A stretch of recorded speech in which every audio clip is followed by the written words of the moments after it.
This creature weighs 5 tons.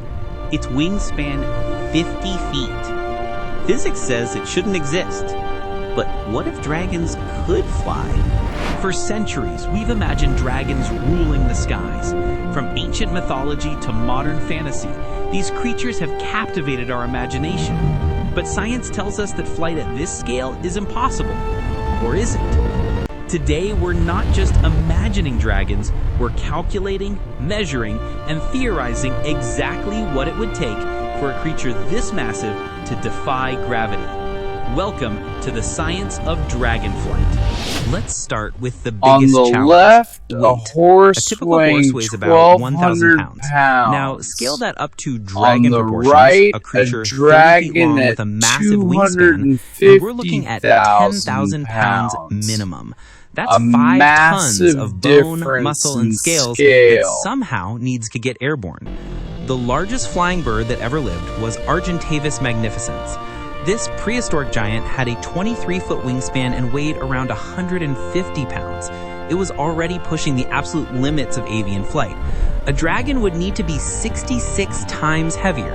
Let that sink in. 66 times heavier than the largest bird that ever flew. To lift 10,000 pounds into the air and keep it there requires an enormous amount of sustained force, fighting against gravity every single second. The square cube law tells us that as an animal doubles in size, its weight increases eightfold. This is why we don't see birds the size of elephants. This is where the real challenge begins. According to aerodynamic principles, wingspan increases with the square root of weight. For our 10,000-pound dragon, we'd need a wingspan of at least 120 feet. That's longer than a blue whale. Imagine wings stretching wider than a Boeing 737. But wingspan alone doesn't tell the whole story. We need to talk about wing loading, the amount of weight each square foot of wing must support. This is the critical number that determines whether flight is possible. Birds typically have a wing loading of about 2 to 5 pounds per square foot. An albatross, one of nature's most efficient flyers, operates at around 3 pounds per square foot. Our dragon, even with 120-foot wings, we're looking at 8 to 10 pounds per square foot. That's nearly double what any non-flying creature has achieved. The wings would need to generate enormous lift with each beat. We're talking about downstrokes that would create hurricane-force winds directly beneath the dragon. The air pressure differential required would be staggering. Here's where it gets interesting. Nature has already solved part of this problem. Birds have hollow bones, an evolutionary masterpiece that reduces skeletal weight by up to 50% while maintaining remarkable structural integrity. Inside, a network of internal struts provides reinforcement, similar to the engineering of modern aircraft wings. If dragons evolved similar hollow bone structures, reinforced with internal cross-bracing like carbon fiber composites, they could potentially reduce their effective weight from 10,000 pounds down to around 5,000 pounds. That's still enormous, but it brings us into a range where flight becomes theoretically conceivable.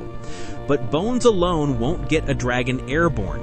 We need to talk about muscles, specifically the massive pectoral muscles required for powered flight. In birds, flight muscles make up about 20% of total body mass. For a dragon, we'd need to double that. 40% of the dragon's entire body would need to be dedicated flight muscle. We're talking about pectoral muscles so powerful they could lift a car. Each wing beat would require the coordinated contraction of muscle fibers, producing thousands of pounds of force. The energy requirements would be astronomical. But what if dragons didn't rely solely on conventional physics? Let's enter the realm of biological speculation. What if dragons had evolved biological hydrogen sacs? Internal organs that produce and store hydrogen gas, like living dirigibles. Hydrogen is 14 times lighter than air. A network of gas bladders throughout the dragon's body could reduce its effective weight by 30 to 40%. This isn't as crazy as it sounds. Some deep-sea fish use similar gas bladders for buoyancy control. Or consider internal heat generation. Dragons are famous for breathing fire. What if this internal combustion wasn't just a weapon, but a flight mechanism? Superheated air, rises.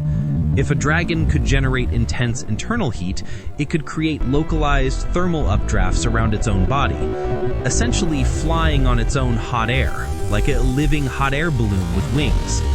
And then there's the most speculative theory of all, bioelectromagnetism. Some organisms, like electric eels, can generate powerful electrical fields. What if dragons evolved the ability to generate localized magnetic fields that interact with Earth's own magnetic field?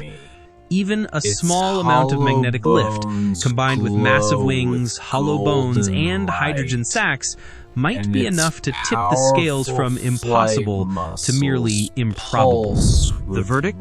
Pure physics says no, but biology has surprised us before.